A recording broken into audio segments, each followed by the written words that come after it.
लेकिन मोदी जी बड़े चिंतित हैं। मोदी जी चिंतित हैं कि भाई ये तेजस्वी जो है वो मछली खा रहे हैं।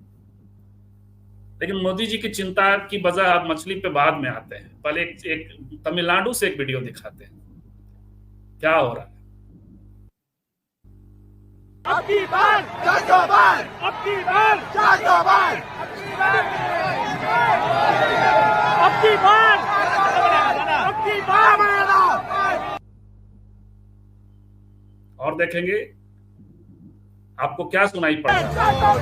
गोली, गोली, गोली, गोली, गोली, गोली, अब की बार 400 बार, अब की बार 400 बार, अब की बार 400 बार, अब की बार। ये था अब की बार चोकोबार। तमिलनाडु में मोदी जी रोड शो कर रहे हैं और उनके कुछ समर्थक चिल्ला रहे हैं अब की बार 400 पार, तो उनके साथ साथ नारा लग रहा है कि अब की बार चोकोबार। Chocobar chocolate. तो ये मिर्ची लगी। पहले उन्होंने कहा था कि मिर्ची लगेगी, मेरे तो मुंह में पानी आ गया। मछली मुझे पसंद है तो, लेकिन कहीं कहीं मिर्ची लगी, कहीं कहीं ये हुआ। और लोगों को आज प्रधानमंत्री, गजब है हमारे प्रधानमंत्री, अद्भुत है हमारे प्रधानमंत्री। मतलब बात खान पान की करेंगे तो एक और वीडियो देख लेते हैं। तो अब ये नारंगी खाएंगे। नारंगी खाने से तो कोई रोक नहीं है। इसी पर बात करेंगे। चक्का फंसा हुआ है, गाड़ी फंसी हुई है, मुद्दा कुछ नहीं है, मुद्दे को भटकाने की कोशिश है। बहुत बोलते बोलते, जब बहुत आदमी बोलता है तो उसका होता यह है कि उसके शब्दों के अर्थ खो देते हैं वो। तो हमारे साथ उपेंद्र कश्यप हैं, फोर्थ व्हील्स के संपादक हैं, बिहार से हैं। धनंजय जी हैं, यूट्यूब के प्रथम नागरिक, संपादक नागरिक, और मुंबई में है, बिहार से ही हैं वैसे। हेमंत कुमार हैं, वरिष्ठ पत्रकार, गांव से हैं आजकल। वैसे बिहार के वरिष्ठ पत्रकार और बिहार के से लेकर देश के घटनाक्रमों पर बेहद बारीक नजर। लेकिन आजकल हेमंत जी को हम लोग गांव से बताया करेंगे, क्योंकि आजकल स्थायी रूप से गांव में बस गए हैं।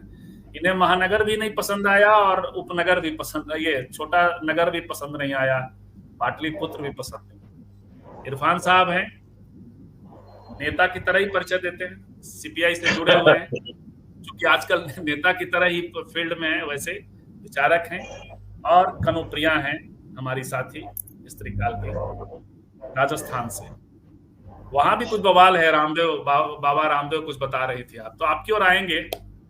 सबसे पहले जब बात खाने पीने की है तो ये जो दूध और मछली, दही मछली हम लोगों के यहाँ शुभ माना जाता है। शुभ अशुभ के बहुत चक्कर में नहीं पड़ते हम, लेकिन फिर भी यदि माना जाता है कि दही और मछली साथ लेते आइएगा, तो दही वाला तेजस्वी और मछली वाला वो मिल गए, दोनों खान पान की बात करते हैं तो दोनों मिल गए हैं। पिछड़ा अति पिछड़ा मिल गया, उसमें बहुत संकट हो रहा है। अभी यहाँ आने के पहले भाजपा के एक नेता से बात हो रही थी, बोल रहे थे माहौल ही अलग हो रहा है इस बात। और उधर जो है उपेंद्र भाई की तरफ और इरफान जी की तरफ जो है चल रहा है कि भंटा और डंडा। जब बात खाने पीने की ही है तो खाने पीने भंटा मतलब कुशवाहा कोयरी और डंडा मतलब यादव। इस बार भंटा और डंडा मिलके कमाल कर देंगे।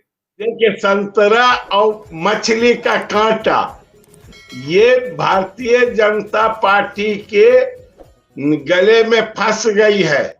तो संतरा धर्मनिरपेक्ष है कि मछली धर्मनिरपेक्ष है? आज देखिए, आज मैं वादा करता हूं अपने दर्शकों से कि पूरे शो को जायकादार बनाए रखूंगा। बात जब मोदी जी पीएम हमारा जायके की कर रहा हो तो जायके पर ही बात होगी। ऐसे इन्होंने जेल भेजने की बात की है, वहां तरह तरह के प्रसंग होते हैं, वहां चॉकलेट चोकोबार पहुंच सकता है। लेकिन देखिए, पानी नहीं है तो दिक्कत होती है उपेंद्र भाई की खेत में पानी डालिएगा नहीं तो धुआं नहीं, पानी नहीं होगा तो खेत में पानी कैसे डालिएगा? बिल में वो उसमें धुआं पैदा होता है और उससे चूहे पकड़े जाते हैं, और चूहे नहीं पकड़े जाएंगे तो मांझी जी के लिए संकट है। तमाम यहाँ तो पानी पर संकट है औरंगाबाद में हमेशा। हम जैसे तमाम मांसाहारियों के लिए संकट है। मांझी जी, इसको कास्ट बेस पे न लिया जाए। तो ये स्थिति है। क्या देख रहे हैं वहां? भंटा और डंडा चल रहा है आपके इलाके में, काराकाट में, औरंगाबाद में क्या सब चल रहा है? और इस पूरे भंटा भंटा डंटा तो चल ही रहा है, उस पर हम आएंगे, लेकिन अभी इरफान भाई ने संतरा और मछली की बात की। प्रश्न यह है कि मछली का कांटा गले में अटक जाता है और संतरा का छिलकोया अगर आंख में पानी डालिएगा तो आंख भर आता है।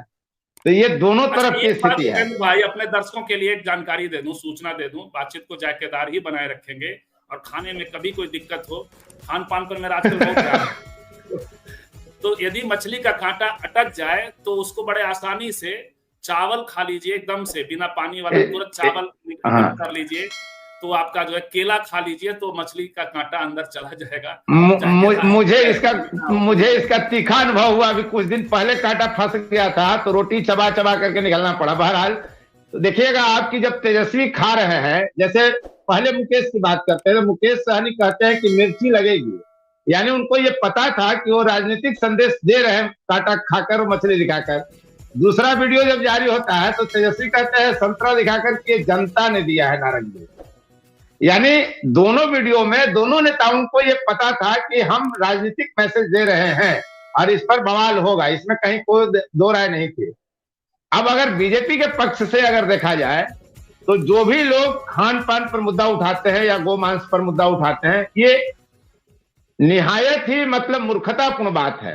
आप खान पान पर रोक नहीं लगा सकते हैं, किसी को जो भी पसंद हो खाइए, ये मुद्दा होना ही नहीं चाहिए, खासकर चुनाव का या राजनीति का या किसी भी तरह के मुद्दे में खान पान को शामिल नहीं करना चाहिए। किसको जो खाना है वो खाएगा, वो स्वतंत्रता है खाने पीने की। रही बात भंटा और डंडा के, तो आप औरंगाबाद में अभी जो ये आए पावर स्टार पवन सिंह, मैंने संजीव जी वीडियो कल ही जारी किया था और उसमें हमने कहा था कि अगर पवन सिंह आते हैं और वो बसपा का टिकट ले लेते हैं तो 2 लाख राजपूत और 2,10,000 चमार, तो ये तीसरा आयाम गढ़ सकते हैं औरंगाबाद काराकाट लोकसभा क्षेत्र में। अब उसका मैसेज ये जा रहा है, लोगों में ये कहा जा रहा है, बाजाप्ता राजपूत जाति के लोग ये प्रचारित कर रहे हैं कि अगर भंटा तलवार के साथ नहीं गया तो काराकाट में जो है भंटा के साथ तलवार नहीं जाएगा। यानी राजपूत यहाँ उपेंद्र कुशवाहा के साथ नहीं जाएंगे अगर कुशवाहा औरंगाबाद में सुशील को नहीं दिए। और मैं फिर कहता हूं कि कुशवाहा जो है वो अपनी जाति को पहले प्राथमिकता देता है, इसलिए मुझे नहीं लगता कि वहां देगा। जैसे अभी देखिए कि उपेंद्र कुशवाहा औरंगाबाद में गए, केताकी में, औरंगाबाद लोकसभा क्षेत्र में एक देव विधानसभा क्षेत्र है, इरफान भाई को पूरा पता होगा। वहां केताकी के पास एक गांव है कोयरी बिगहा, बजाप्ता वहां नेता उनको कहता है, ग्रामीण नेता, कि बहुत दिन पर आप आए, 18 साल से लोग हैं, कब हमारे पास आए हैं। उनका इशारा एमपी के तरफ था, हम आप आए हैं इसका स्वागत करते हैं लेकिन वोट नहीं देंगे। ये साफ साफ उपेंद्र कुशवाहा को। केताकी के एक नवगीतकार होते थे राम नरेश पाठक, उनकी एक कविता हम आज जायके पे ही रखेंगे, तो उनकी एक कविता है और बड़ी फेमस है, वो गाते थे बड़ा ऐतिहासिक जगह है। हाँ, तो वो गाते थे बड़ा सस्वर कि हम न बोलेंगे कमल के पात बोलेंगे। तो ये जो कमल के पात हैं, चलिए हाँ उपेंद्र भाई अब आते हैं तो हेमंत भाई पर। हेमंत भाई ने एक बड़ी बात कही कि जनता और सरकार के बीच लड़ाई है, विपक्ष नकारा है। आप वोट पैटर्न अगर देखेंगे तो बहुत बड़ी आबादी ऐसी है, बहुत बड़ी मतदाता संख्या ऐसी है जो जीत रहा होता है उसको वोट कर देता है। जब कोई मजबूत कैंडिडेट नजर नहीं आता तो उसको दे देता है जो पसंद नहीं हो। जैसे अभी ये बड़े पैमाने पर चल रहा है, खासकर औरंगाबाद काराकाट में आप देखेंगे, क्या करेंगे, पसंद नहीं है लेकिन गाड़ी दे के इसे वोट देंगे। तो जब ऐसी स्थिति है तो अगर विपक्ष को कुछ सीटें मिल भी जाती हैं तो उसका क्या लाभ होगा? विपक्ष नकारा है। अभी एक वीडियो हमने देखा राहुल गांधी का, वो घोषणा पत्र जारी करते हैं, दक्षिण के किसी स्टेट का जिक्र करते हैं और वो अपनी गाड़ी में बैठ करके वीडियो बना रहे हैं और पहली पंक्ति ये बोलते हैं कि मेरी टीम ने मुझसे कहा है कि मैं मुस्कुराता हुआ, ऊर्जवान दिखता हुआ एक वीडियो बनाऊं, और वो कोशिश करते हैं कि थकान छुपे। देखिए भ्रम की स्थिति बनी हुई विपक्ष के साथ, ही कहने की क्या जरूरत थी? मीसा भारती ने कहा नरेंद्र मोदी को जेल भेज देंगे और अब कह रहे हैं कि नहीं, मैंने ऐसा नहीं कहा, मीडिया ने तोड़ मरोड़ के प्रस्तुत किया। तो अपने स्टैंड पे कोई खड़ा नहीं है। क्या इरफान भाई की पार्टी खड़ी होगी? भाई सहमत हूं, आता हूं आपकी ओर। कि बल्कि ये वो तो खड़ी नहीं रही, वो तो खुद ही भाग गए। बल्कि बिल्कुल इसको विमर्श की तरह ले जाना चाहिए था विपक्ष को और बताना चाहिए था कि दो सीएम को आपने जेल में डाल रखा है कनु। हाँ, आपसे उस पर वो अपने आप फंस जाएंगे। मेरी पार्टी इस पर संकेत ले या ना ले, स्वयं मोदी जी अपने जाल में अपने ही फंसेंगे। और दुनिया के अंदर में जो हिटलर है, जो हिटलर नुमा ताकत पैदा करता है, वो स्वयं इरफान भाई, ये अलग बात है कि वो फंसेगा, लेकिन जैसा हेमंत जी ने कहा कि विपक्ष ने कहा है, हमारा कहना यह है कि अगर कहा, मीसा भारती ने कहा तो उस पर स्टैंड कहा कि खुद ही यू टर्न ले ली, तो जब नेता ही यू टर्न ले ले तो जनता कैसे साथ खड़ी होगी। जी उपेंद्र जी आते हैं आपकी ओर, तो हम थोड़ा राजस्थान चलते हैं। देखिए औरंगाबाद में राजस्थान बन रहा है, पानी गायब हो रहा है। मैंने वादा किया है जायके पे ही रखूंगा, तो थोड़ा वहां देखिए, थोड़ा बिहार के मुद्दे पे भी बोलिए, इस पे जो आज का है उसको आप कैसे देखती हैं। मोदी जी पीएम जो है, हम कुछ कमेंट्स लेते हैं और हम एक टिप्पणी धनंजय जी लेके आप जा सकेंगे, थोड़ी थोड़ी टिप्पणी छोटी छोटी लेंगे और लोगों से भी। सनौब वासुदेव कह रहे हैं कि 75 साल में बीजेपी ने राजपूतों को 2 धड़ों में बांट दिया है, क्या आप इसे कामयाबी नहीं मानोगे? जरूर इस पर एक बात करेंगे। और देखिए जायकेदार हम बनाए रखेंगे बात को। तो एक लालू जी का स्टेटमेंट आया है, फिर हम बात आगे जाते हैं। याद होगा मोदी जी ने कहा था कि हमने ये भी 10 साल में तो एपिटाइजर दिया है, और जो शुरू में देते हैं वो खाना खाते वक्त जो हम लोग देते हैं उसको क्या बोलते हैं, मेन कोर्स तो अभी आना बाकी है।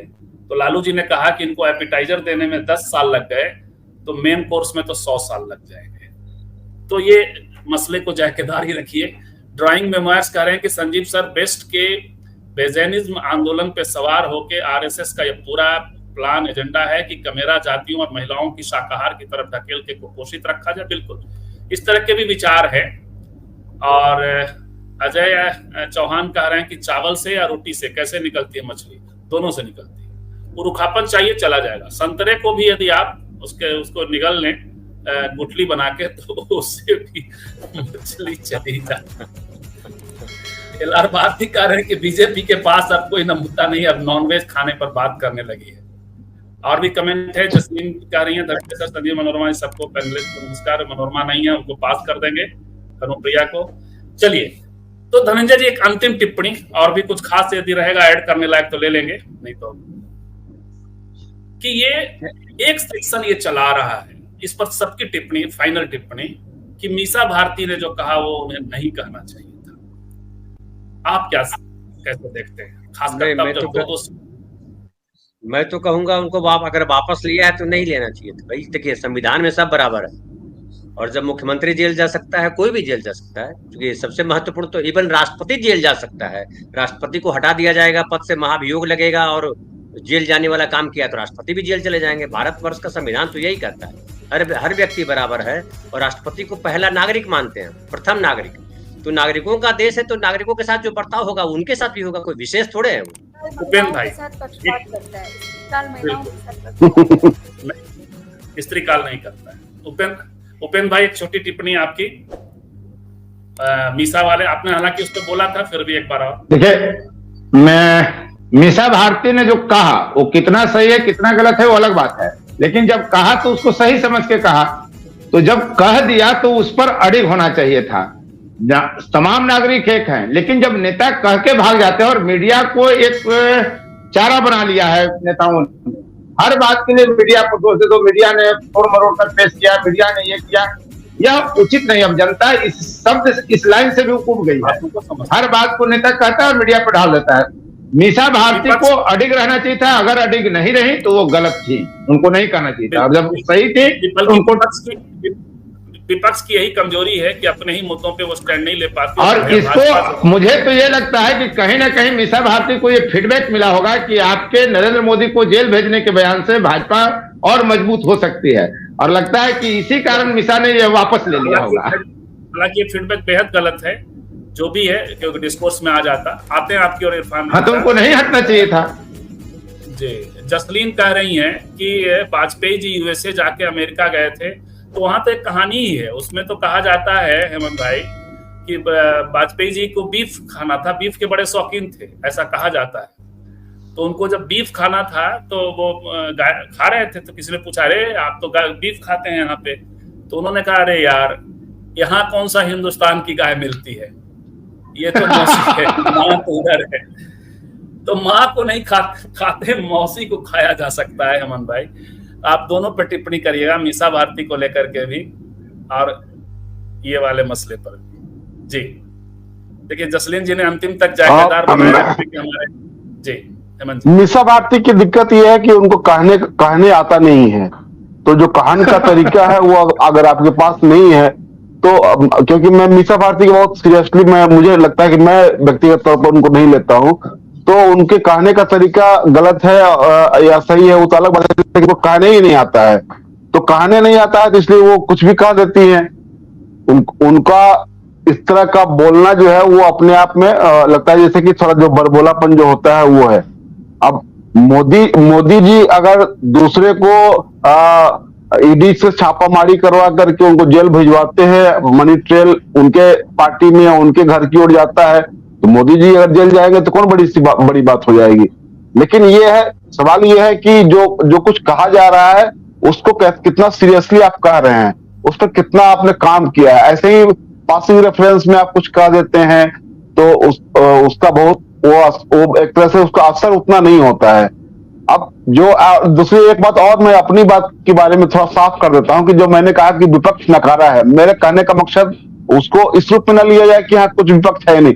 मेरे कहने का मकसद ये है कि आज की तारीख में बिहार में इंडिया गठबंधन जो है उसके जो पार्टनर है कांग्रेस, उसमें 9 में से मात्र 3 सीटों पर उन्होंने अभी तक अपने उम्मीदवार घोषित किए हैं।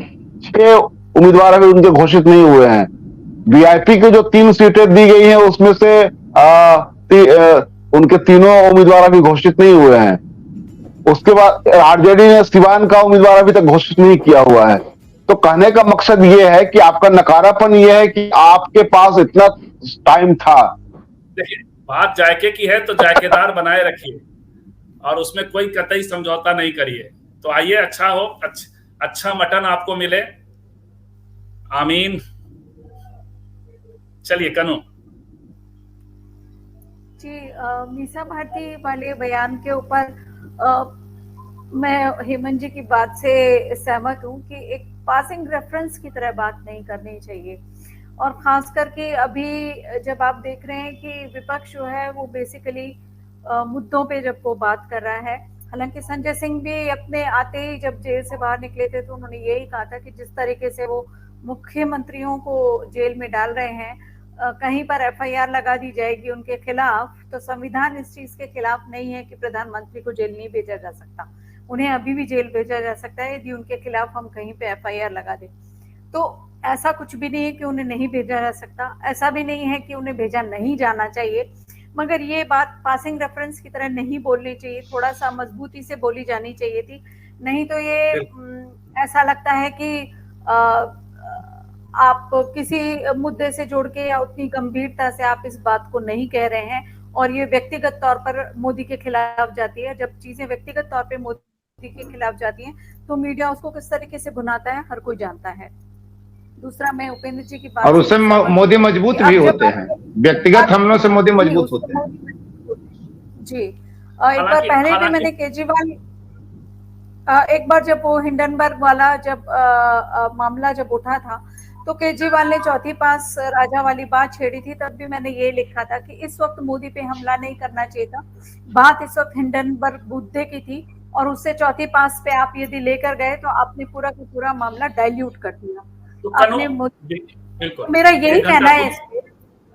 जी, तो मैं उपेंद्र जी की बात से सहमत हूँ कि भाई बोला या तो पासिंग रेफरेंस से नहीं बोलना चाहिए था, और फिर यदि बोला तो फिर आपको उस पर अडिग रहना चाहिए था और उसको पूरे तर्क के साथ उसे पेश किया जाना चाहिए था। बिल्कुल, ये बात सही है कि थोड़ा उस पर विपक्ष को अड़ना आना चाहिए, बीजेपी की तरह भी सीखना चाहिए। चलिए कल फिर बात करेंगे।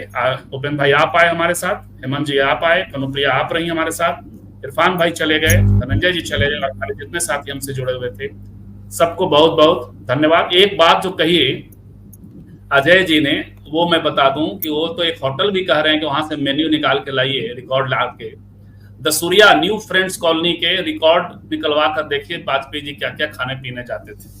तो ये सब करते रहिए, देखते रहिए, जायकेदार बनाए रखिए मसले को, लेकिन चेतना जगाइए।